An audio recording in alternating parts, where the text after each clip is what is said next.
We have got the next 55 minutes talking about why your team isn't taking ownership and what you can do to fix it fast. So let us kick off. So, quick introduction. I'm Helen Pethybridge from Chiltern Coaching. I operate my business under the Action Coach franchise. So, some of you I know very well, some of you I have just met this week. So, a little bit of background as to why I might be remotely qualified to talk to you on this topic. So, I have been working with SMEs in the business coaching world, helping their growth for the last 10 years. So that, of course, part of any business growth is around optimizing how your team are working for you. And before that, I had my corporate career in huge multinationals like PepsiCo and Diageo and small organizations like that for 23 years. So in senior director roles in HR. So I was dealing with people day in, day out, and my role was strategically to support my business units in their growth through supporting the people agenda. So what I put here, I was like, I need an image. And then I remembered about this wonderful top I was presented with. My Petithy, the spelling went a bit wrong there, Pethybridge Barcelona shirt, which I was very proudly awarded at the one of the European PepsiCo conferences for HR as being the strongest people leader in the HR function in Europe at that time. So yes, I have led teams. My own team, typically with around 5-6 people in it, so not huge teams. They aren't in HR. But actually ultimately responsible for the team performance of business units where there could be hundreds of employees. So that's a quick background to myself. Some of you might well have read on here and started putting in the chat box. What do you do? I think it's just nice when you're in a webinar with others to get a sense of who you're with. So do just pop that in the chat box. And in your team so we can relate to how people are, what sort of situations people have got.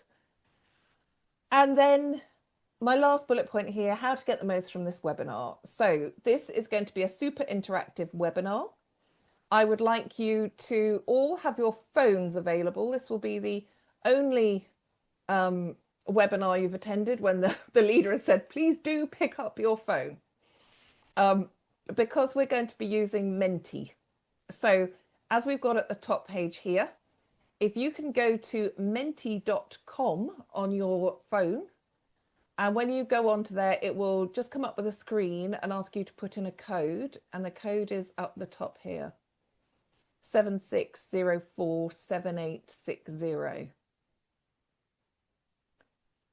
So do put that into the Menti and maybe give me a quick wave when you've got Menti up and running. Or put your thumbs up if you know the thumbs up signal. Yeah, physically or yeah, on camera or on the little other one. Sorry, Helen, what was the code again? Where? I don't know where you're looking at the where's Oh, at the top of the slide. Hopefully, are you all seeing my slides? Let me just check. sorry, I can't see it the way it's because of. Oh yeah, you might have your Zoom bar on the top of it. Okay.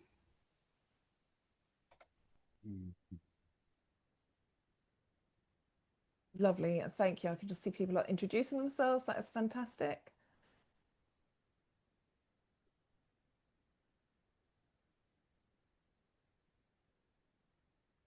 So hopefully we've got you mostly on Zoom, and we're on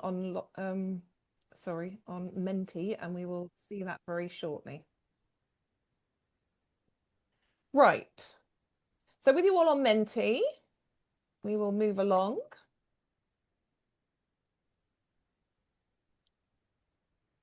Helen, I'm sorry, I'm not on Menti. I was number one in a chat box queue, and I'm afraid that was even more important than you, having waited hours to get there. What do I need to do to get where you need me to be? Sorry. I need you to go to menti.com at the top, very Yeah. top of the slide. When you get there, you'll have a box to put in a code, which is also on the top of every slide. So if you end up out of it for any reason, um, you can just go back there. Ah, right. Okay.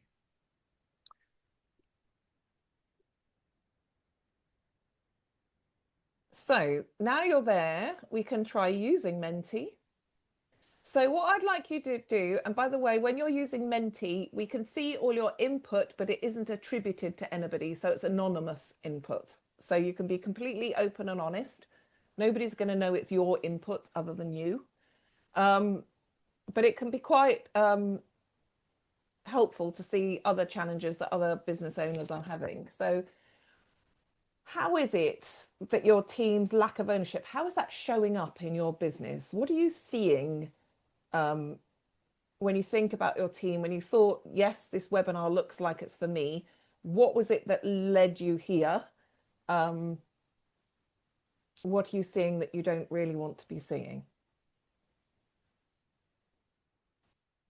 So you can type that in and press submit, I think.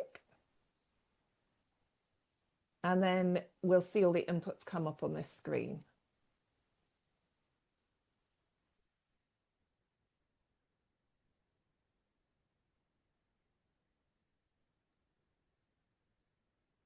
Great. I'm always relieved when I see the first comment come up because it means the tech is working.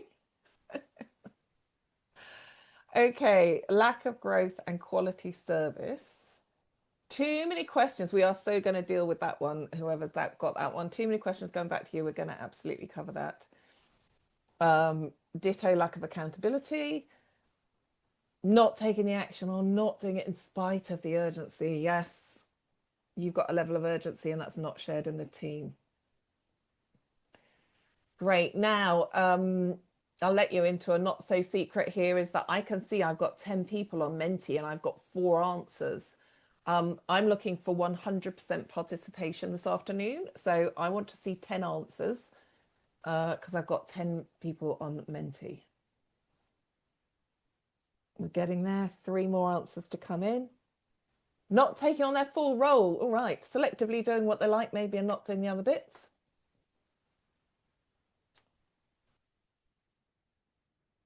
Okay, you're trying to give the ownership. I'm looking at this bottom one. Work harder to foster ownership, but there are still a lot of questions being asked. Can I questions? Okay, people not being confident to take that themselves.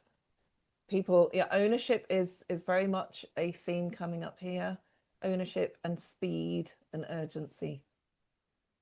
Another one thing they've got all the time in their life, in spite of the current market situation. Yes. Okay, some good themes coming up there. I have still got somebody who hasn't contributed. So I'm going to move on and look for 10 out of 10 next time. So what's the opportunity? So typically, not typically, as an owner, and most of you are general managers or owners or both of your businesses, you're worried about 3 big things that are going on. One is the team. You're the head of the team. You're meant to be responsible and supporting them. You're also generally concerned that your customers are having a great experience and what's happening with the customers. And then, of course, there's the business because the team aren't worrying about the business. That is your job as well. So it can feel like you're wearing a lot of hats, trying to keep these things balanced. And what I see, and to be honest, I saw this throughout my corporate career, as well as in SMEs, is when time gets short, the first thing that gets dropped is the team in terms of your attention. So they get less of your time because you want to give your time to the customers and bills still need to be paid, money still needs to be collected, marketing still needs to happen, so the business stuff still happens, and it's the team that gets less of your time, you being the boss. Unfortunately, that is pretty much the worst thing you can do in those pressurized situations. And I'll explain why. So actually, we can turn this into a virtuous circle rather than a competing priorities situation as we have on the left. So when you as the boss disproportionately focus on your team, they are your top priority, you're providing them the support they need, the physical requirements they need to do their job well, you're available to them, and they are, as a consequence, you have developed a really engaged team. They are the ones who should be looking after the customers, not you. So they look after the customers. When the customers are looked after beautifully by your team, guess what? They stay. You get high retention, you get high repeat purchase, and you get high referrals. So you get the cheapest possible marketing, you get repeat work, which obviously helps your profitability, and they stay. And that financially looks after your business. They're looking after the marketing, they're looking after the financials because they're paying, because they're happy, etc., etc. And then the business can look after you, the owner. But the unlock to this circle is the team. And it's quite interesting because I think I've done 23 years in corporate HR, 10 in SME business coaching. And it's really only the last 10 years where I am so passionately convinced that team is the unlock. Because when you're an SME, every single role matters because there's so much less of them. If you've only got a handful of roles, when one person isn't pulling their weight and performing at their best, it's really noticeable in the performance and in the impact on your team and yourself. So this really is important to focus on the team. So let's take that further. So to get that virtuous circle working, it takes two to tango, as I like to say. And as a little competition, you can pop in the chat box. I've had great fun with AI image generation. Somebody is going to spot the issue with my beautiful tango picture here and have a little chuckle. I'll wait for you to spot it. What do I mean by it takes two to tango? It takes you, the manager, the leader, and it takes the team. You need both and the employees within the team. It's a dual responsibility. However, in that dual responsibility, there is a really significant difference between you and the team when it comes to how you can manage it. So a quick general, principle of life and success in life, I would say, is the whole model and difference between control and influence. And a number of you may know this already. But within the world, there are things that we personally can control. There are things that we don't control, but we can influence. And outside of that, there are things that we can neither control nor influence. They just happen. So we've got a zone of control, a zone of influence, and that influence can be strongly influenced to, as we get to the outer edges of that, slightly influence. And then we get into the no influence zone. Well, when we think about our it takes two to tango, you can control the one thing that we can always control, hopefully, is ourselves. Yeah? So we can control us as leaders. Can we control our teams? Nah, I don't reckon so. I reckon we influence them. So I always say in any situation, team, business, customer, whatever, let's focus first on, it's most effective always to focus your time on what you can control. When you've got that under control, focus on what you can influence.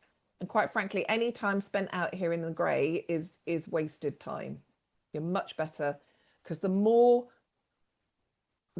better you control what is within your control, the better job you do of that, you actually find your influence grows, and the space you can control grows, because you're given more responsibility in work, in life, you take on broader roles, etc. So the better job you do of what you can control and influence, you find the whole zone increases. So we're going to start with who you can control, which is you.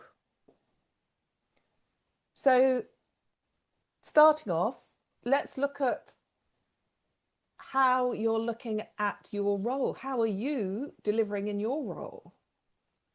And we have this interesting dilemma or dual responsibility around focusing on management and focusing on leadership. And they are different things.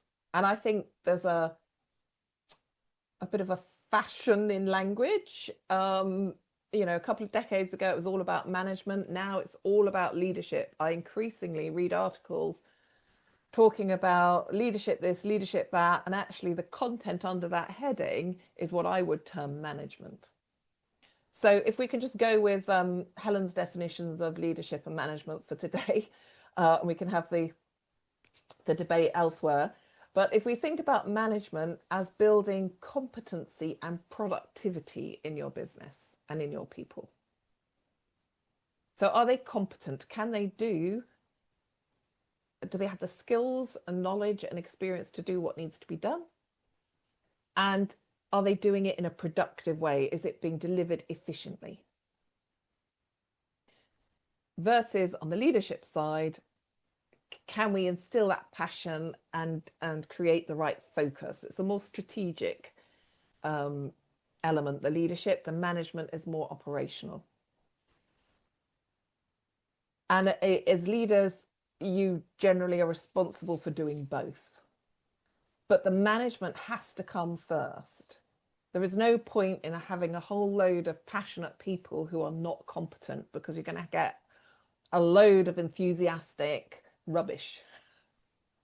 So we have to focus on the competency and productivity first, the management side. So let's see, what do we mean by management? So this is good traditional people management that doesn't always happen. It's not sexy, snazzy, highfalutin stuff to do, but it is grounding and it is good business practice and it gets stuff done. So we talk about position contracts. Another word for these similar would be a job description. My choice of the word position contract is because this is positioned as a contract. It's a contract between you and the employee about the work they're going to do. We've taken that job description, adding specific KPIs just for that job and standards that need to be met, and they're explicitly agreeing that they're going to meet that. Every individual performs best, in my experience, with one-to-one time, regular one-to-one time with their manager. Once you're well grooved in this and you've got good process and good experience in role with the employee, this could be fortnightly. But for many, many people and many teams, this is a weekly one-to-one where there's focus on that individual, what they're doing, what their performance is, what they need to move forwards. We need our teams to be all pulling in the same direction. We need to have clarity in what the focus is for the week, the agenda, what the priorities are, how performance went the last week. This is all wrapped up in team meetings. So weekly team meetings, monthly team meetings at a push. Individuals are wired to improve and develop. We want to move forwards in our lives. So development plans are really important. building skills, particularly if somebody hasn't got the full set of skills when they join you. So how are you going to plan to grow them? How can they grow their own skills? There's so many resources available, so many free resources when you think about all the podcasts, YouTubes, Chat, GPT, all your AI tools, etc. Really, you can have very comprehensive development plans for pretty much zero cost. Career chats. People are not, want to know how they can progress, how they can earn more money, how can they get higher up the ladder, as it were. And recognition. Knowing that great performance has been seen and is valued is really important. So how are you recognizing your team? So these things make up great management, and you are in control of delivering that great management. So here is where the rubber hits the road. On Menti, I want you to just tick each one of these. You've got multiples, you've got up to 6, one for each one. If you do it, then give it a tick, click the box if that's a practice that you practice. If you don't do it, don't tick it. It's that simple, this one. This is really quick. If you've got people, I want to see 10 out of 10 participation here. Unless, of course, you're doing none. I haven't got a box for don't do any of them, actually. That's an improvement I can make to this slide. Hopefully it won't be needed. 4 more to vote.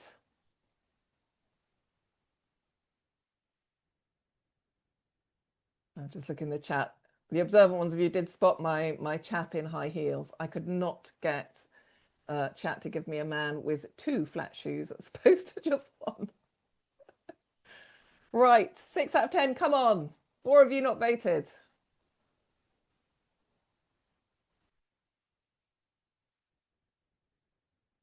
Unless you've lost your phone, this is no excuse.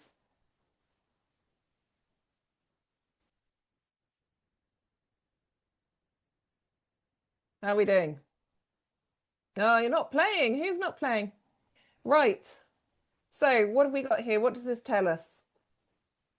Development plans are a bit on the low side, but we've got one-to-ones happening, team meetings and recognition. That is great. Future career looking a bit shaky, and actual clarity in what they need to do from a job perspective, again, a bit shaky. So some of you have already spotted some opportunities there. Oh, great. Another vote going in. Hasn't helped the development plans. That's interesting. Right. So now you've got these. This is my next question. This is really making you accountable. How consistent are you in these practices? Now, not every, you're not going to be doing position contracts daily. I get that. So I've given you different levels from daily to, I think maybe it's weekly. We've then got ad hoc. So a position contract might be ad hoc as in when it's needed, or rarely / never. So if you're not doing any of these, you can have never, never, never, never.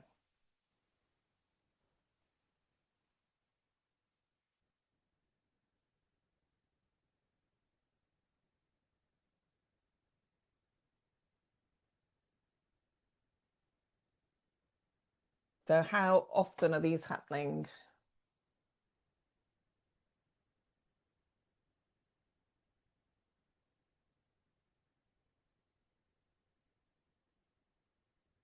I'm liking the recognition. That was one I did feel could be daily. Right, I've only got 2 out of 10 responses.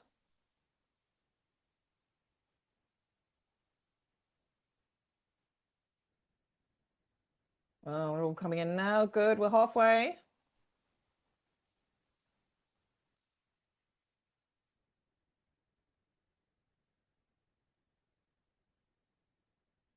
Great, we're getting there. So career chats, very ad hoc. Development plans, equally so. Recognition, I'm really pleased to see that. That's somewhere between daily and weekly, I think. Team meetings too. Good. So you're spotting what you might need to do more regularly or what you might need to start doing. Please write these in your notes, because this will be something you want to do.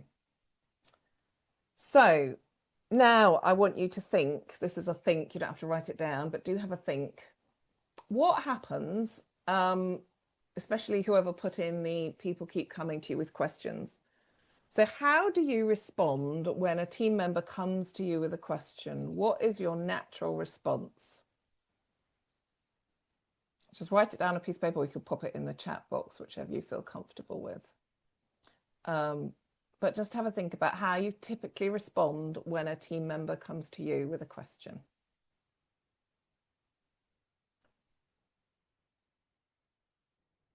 Because there's a really good way of responding, which is all to do with this proverb. So, which I love. If you give a man or person, we should update this really. Give a person a fish, it just doesn't quite ring, does it? Give a person a fish and you feed them for a day. Teach a person how to fish and you're going to feed them for a lifetime. So my analogy for this and the questions is give an employee an answer and you sort them for the day. Teach the employee how to answer it themselves and you'll sort them for a lifetime. And this is the challenge with a team. And when they come to you with a question, it's invariably quicker for you to answer that question for them. And you're busy because they keep coming to you with questions. So you quickly fire back an answer and do the thinking for them. And they go off and they keep working and they're out of your hair. However, it just teaches them that if they've got a question, to come to you and they'll get an answer. And therefore, what are they going to do? They're going to keep doing that. They're going to keep going back for the answer. And they become reliant. You're actually teaching them to become reliant on you, which is the exact opposite of what you want them to be. So the unlock is to draw breath and coach them how they can answer, how they can find that answer themselves. And technology is our friend here. I mean, you can answer so many more questions so more quickly and easily with the help of AI, using a bit of common sense and double checking to check that it is actually telling you something sensible. But there really is no excuse for people not to start Googling, AIing and asking colleagues and just thinking for themselves in terms of getting to the answer themselves. So be aware if you find yourself answering questions, you are actually teaching them to come back to you with another one. So if that's a practice you can see yourself doing, build that awareness. That's the first big part of making change, is to build that awareness. And this is, again, something with awareness you can control, back to that control what you can, and start holding them accountable to finding their own answers. So my next question here is, how do you prioritize the team? So this is my very well established, in fact, you might see behind me, I actually have a set of spinning plates. Because this comes back to the, as I started off, that temptation that you've got things you need to do, team come, they've got a question, or they need some help, and you're like, no, I can't do the one-to-one, I'm going to have to put back that one-to-one. So how many of you have one-to-ones that are in the diary and then they get moved? And invariably when they get moved backwards. So my challenge to you is, if you have to move a one-to-one, move it forwards. Completely different sense of value that your employee will have when you move their appointment up in your agenda, not down. But my analogy with the spinning plates is, take our lovely lady here. If she thinks her job is to spin a plate, she's got two hands, she should be spinning a plate. But actually, when you do your job, and most, sadly, not many of us are pure managers. We have our day job, if you like, as well as our managing others job. When we prioritize our own job above our team, we effectively can end up with a team who are sort of half-baked because they need some input if they really need it. If we've taught them to work out their own answers as much as possible, when they need you, they need support prioritizing something, or there's a challenge that they just need somebody more senior to get through, or they don't have the approval to do it, or whatever, they need you. If you think about a plate spinner, a plate to keep spinning, think of our employee as a plate spinning away, being effective. They need a little zhuzh up regularly, say weekly. And that little spin keeps them spinning on their own. And you can then go and look at someone else, give them a little spin and get everybody spinning. When they're all spinning nice and fast, now you can go and do your stuff, get some stuff done, come back, quick, another spin all the way round. Then you can go and do your work. If you don't do the spinning, what happens? The plate falls off the stick, doesn't it? And that is your employee having a wobble. Literally, the plates start wobbling as they slow down. That's your employee having a wobble. And when they fall off, that's when they leave, or they go on sick leave, or they resign, or, you know. And then you have to start the business of getting them up to speed again. And it takes more effort to get the plate going in the first place. That's onboarding them.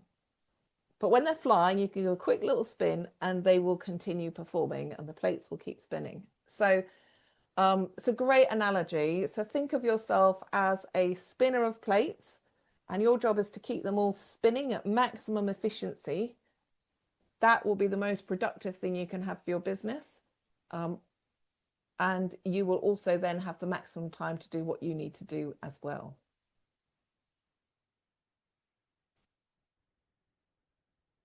So I'm just going to take a breath there, check the chat box. Has anybody got any questions so far? Nothing in the chat box. Are we all good with spinning plates? Great. So I'm into my phrases today. Question. Yeah, please do, Lottie. Sorry, it's just about your spinning plate analogy. It's just about when you've got people who it's taking more effort to keep them doing their job properly and delivering. So if it's when you're having to spin one plate more, like what, trying to get that balance right, when you're saying about someone, if you don't keep them spinning and someone's going to leave or the sick leave. Yeah. But what if really one of those plates you're spinning really is requiring a lot more support? It's a bit rusty and it's not oiled well, and it's, yes, taking a lot more. Beautiful segue into this slide, believe it or not.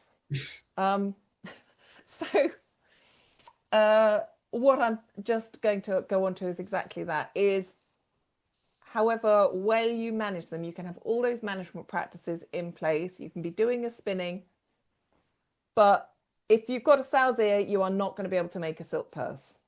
If we've got the wrong people in the team, you are not going to get that great performance, that great ownership that is what we're looking for.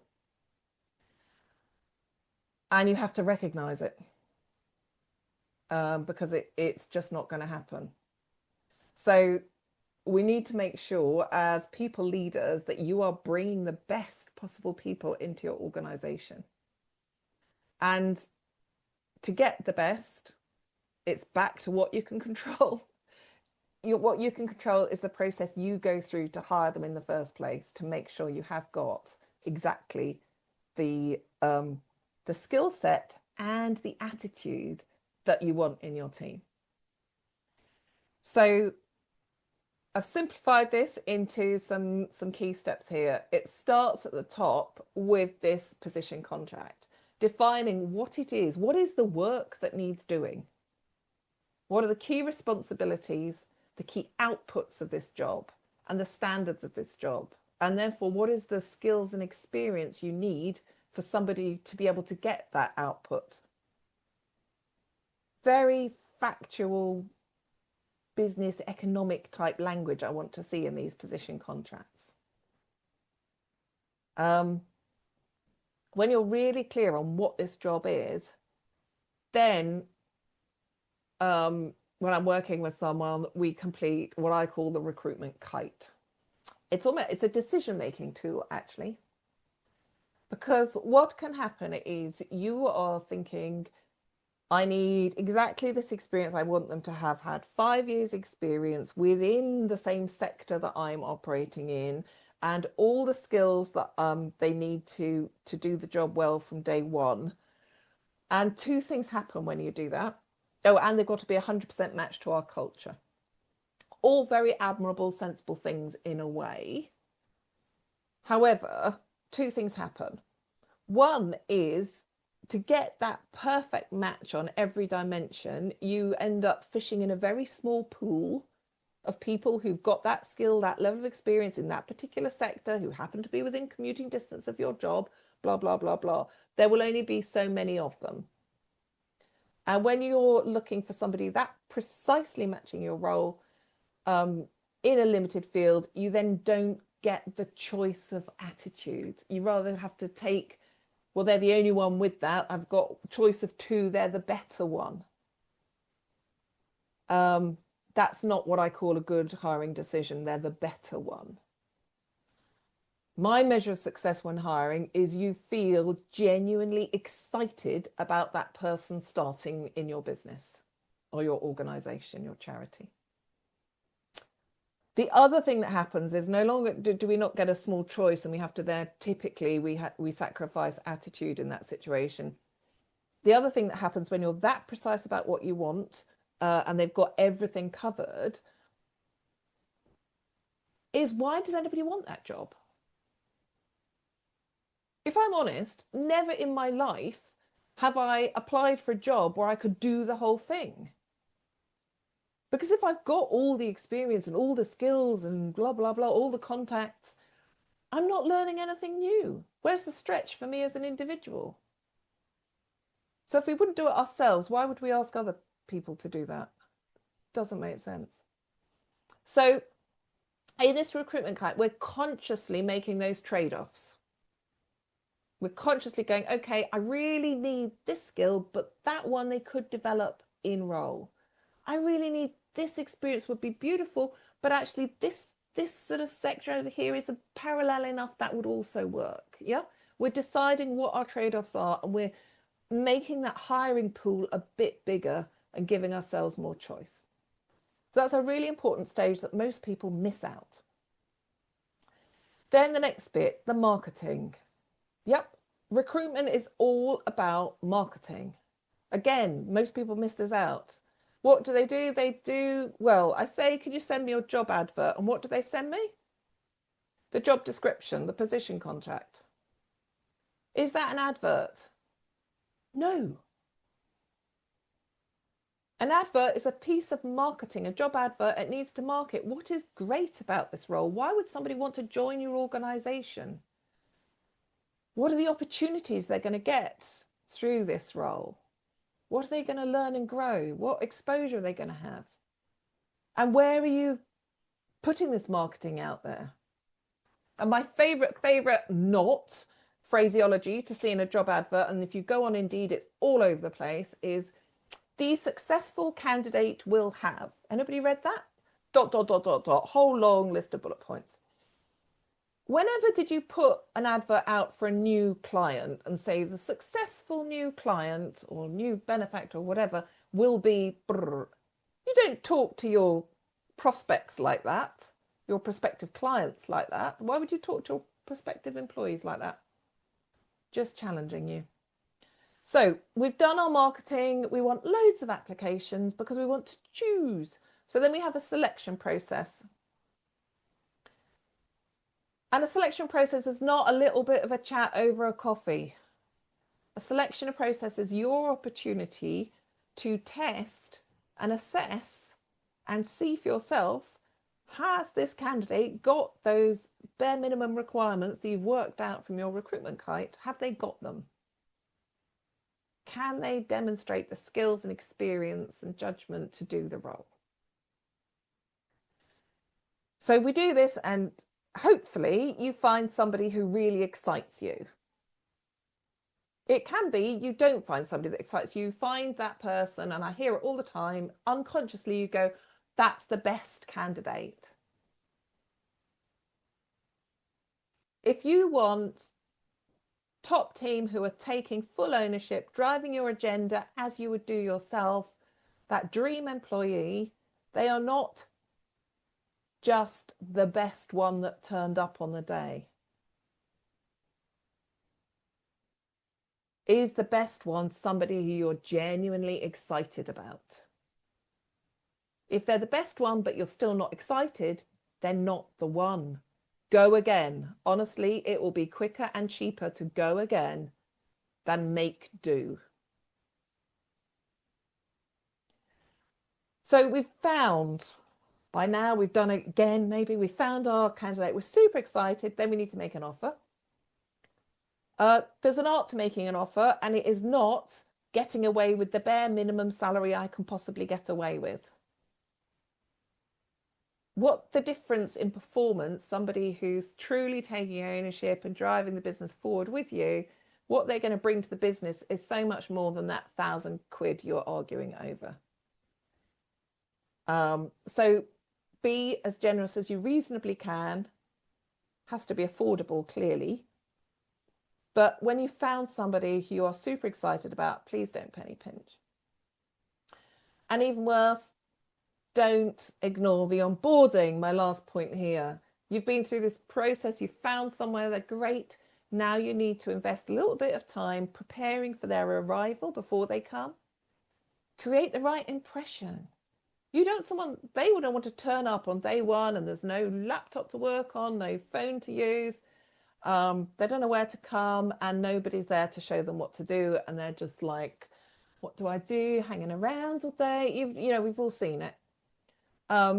If you present a professional planned onboarding program, who do they need to meet? What do they need to learn? What systems do they need to get on top of, get access to? Show them how stuff happens around you, introduce them to the culture, get them a buddy, all these great things. They will see a high standard that you're giving them and they will rise to it, and you'll start off on the right foot, setting that expectation of high performance. So hopefully you've been making notes as we've gone through that. Are there any elements that you need to brush up on to make sure you are bringing in the best and not making do?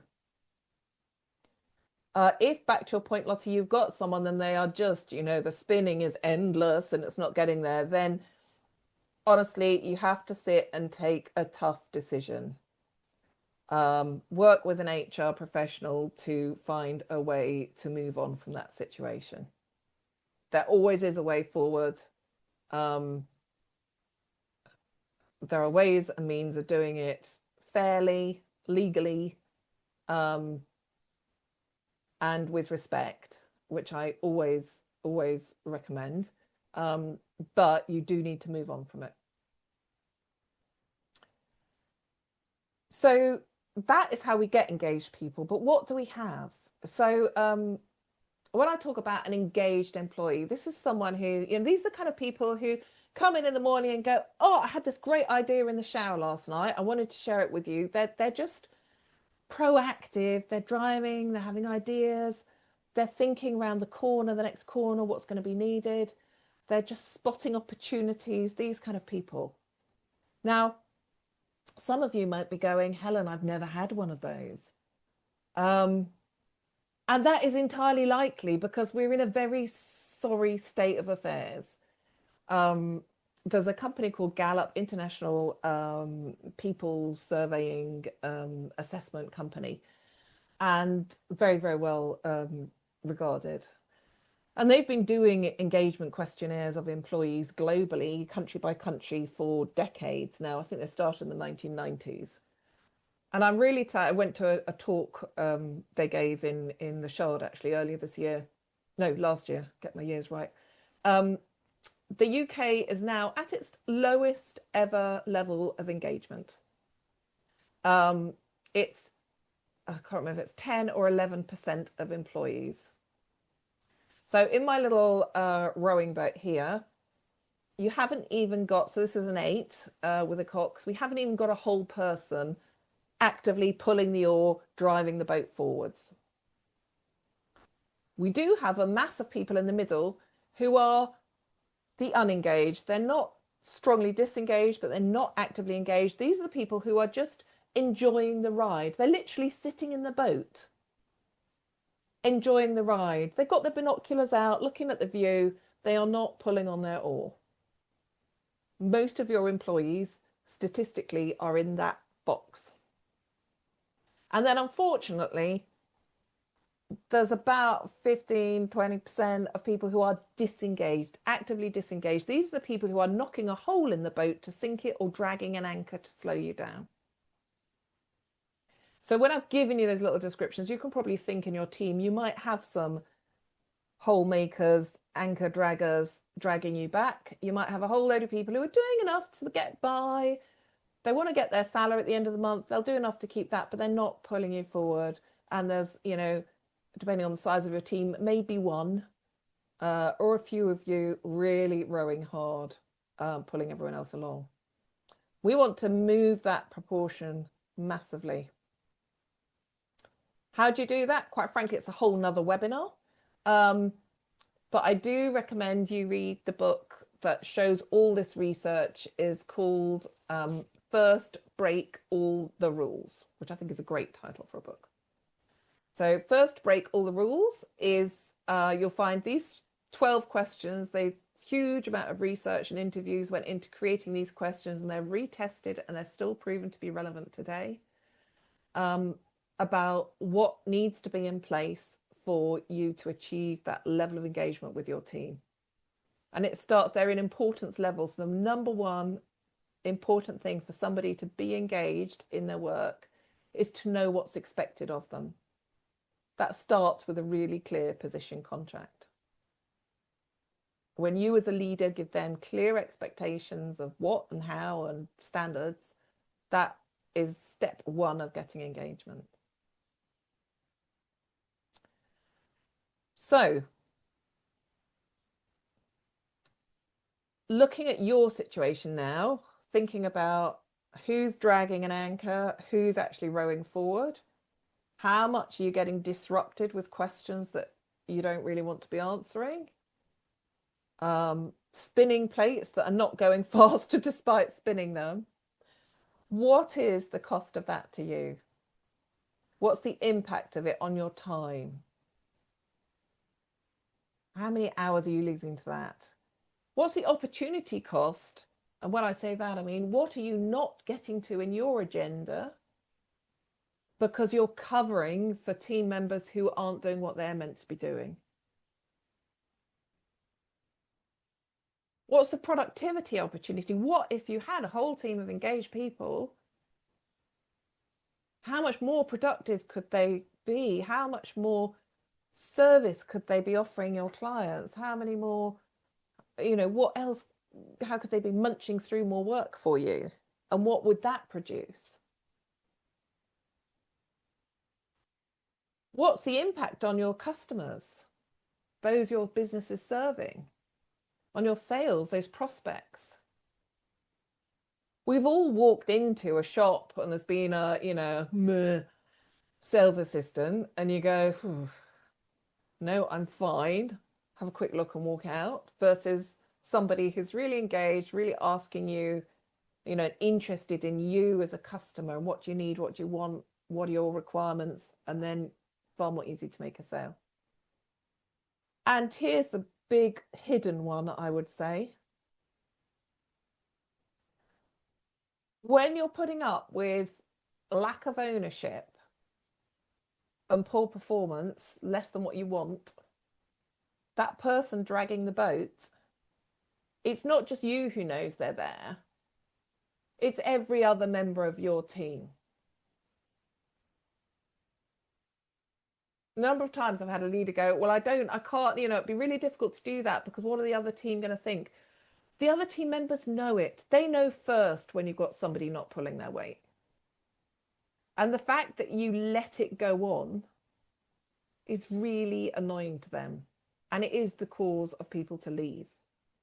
So one bad apple will impact your employee retention if you don't deal with it.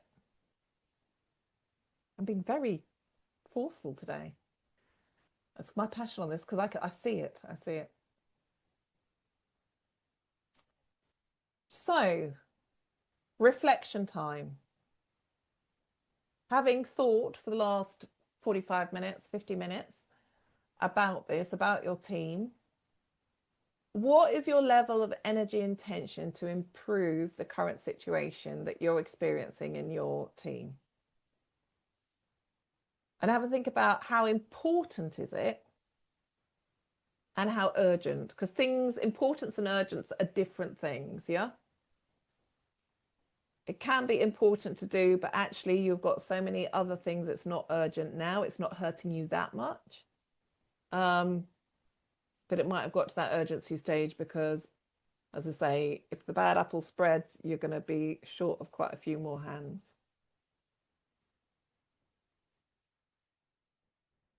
So we've got quite a bit of importance going on here, averaging a 4, urgency just a little bit behind. Couple more votes to come in. I'll check the chat.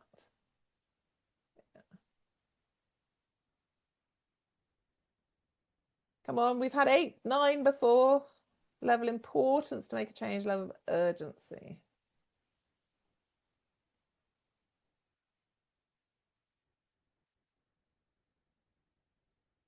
Okay, urgency's come down a bit. Okay. So given that, what is the likelihood you are going to do something after this webinar? You're going to take some tangible step as opposed to go, that was an interesting time we had with Helen. Because that's not good use of your time. You've given up an hour to be here. I want you to think about what you're actually going to do.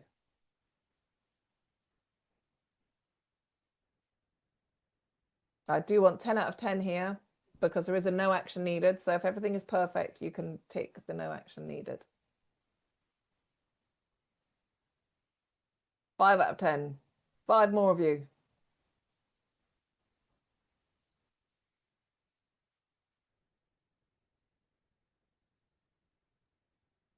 I'm loving the enthusiasm. I thought my middle one here might get a few votes. Really, really want to, but I know I'm going to get distracted.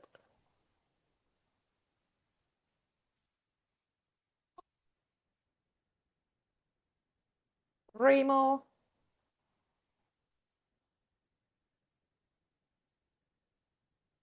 Right, keep voting. I'm going to move on to the next slide, but I think you can keep voting. So, to help you take action, because I am passionate that this isn't just an interesting hour, I am offering everybody who attends our webinar today a pro bono one-to-one. So I've reserved these times in my diary. They're blocked out for you next week.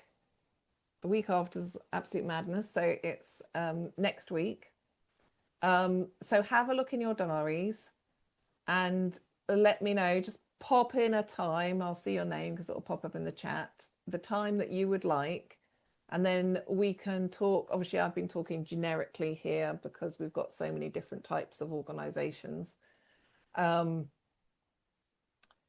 But we can talk one-to-one about the situation, where your team are at, and how you can move forward with them and what you can do. So Tuesday afternoon, no, Tuesday morning even, can't read my own slide here. Wednesday afternoon and a couple of slots on Thursday. If those really don't work for you, then just put in the chat need help and I'll ask Bronwyn to call you and we'll find another time slot. So I just thought I'd start with some clear ones here. So yeah, check your diary, which slot works for you, and pop that in the chat box. Whilst you're checking your diaries, my suggestions of things that you can be doing to get going. Oh, sorry, before we get that, I just want to talk about our team masterclass program. So this fixes all these things for you, basically. What we've been covering, you will put into place through the team masterclass program, which we're beginning in March. So this is a great program. It's what I call a learn do program. You learn something, you learn an element, you learn lots. You learn an element each week and then you put it into practice for your team during the week that follows before our next meeting. So there's half-hour video to watch each week and an hour together. I do it hybrid, so you can come in to the office in High Wycombe or you can join by Zoom. So learn on the video, discuss, really understand it together, implement it in your business. Learn the next bit, discuss, really get it, implement it. And over the 12 weeks, you will install our Action Coach Business Operating System, the team management part of it. There is weekly accountability. You've heard me hopefully giving lots of accountability through this session. So I'm going to hold you accountable to actually put it into practice. You've got peers to discuss challenges, share stories, etc. All for investment of just £100 per week, effectively. £1,200, 12-week course, which we invoice monthly. And that can really transform your team. It transforms your management of your team, which allows the team to transform under your guidance. So very happy to share more about that. So your next steps to do something, you all wanted to do something. It was definitely probably is what was coming up there. So book the session with me. I've seen a few additional chats going up there. So if you haven't got it in there, put it in there now. Review, I've got a lot more information about the team class. I'll send that out to you afterwards. I have done an engagement webinar before, so I will send you the link to that. It actually was done during COVID, so it will seem a bit dated because it will refer to COVID, but engagement principles are the same. So you can watch that totally free. And as I said, I do recommend reading the book First Break All the Rules, especially for those of you who love to know the data and the rigor behind the practices that are then recommended. It goes through all of that as well. Whatever you do, please take some action, and that way you will definitely get a result. So I think we're pretty much on the hour, but I'm very happy to stay and take any questions. So what questions have we got? And as I say, do put your times in the chat box. I'll go back to that slide if I can. Any questions from anybody? No?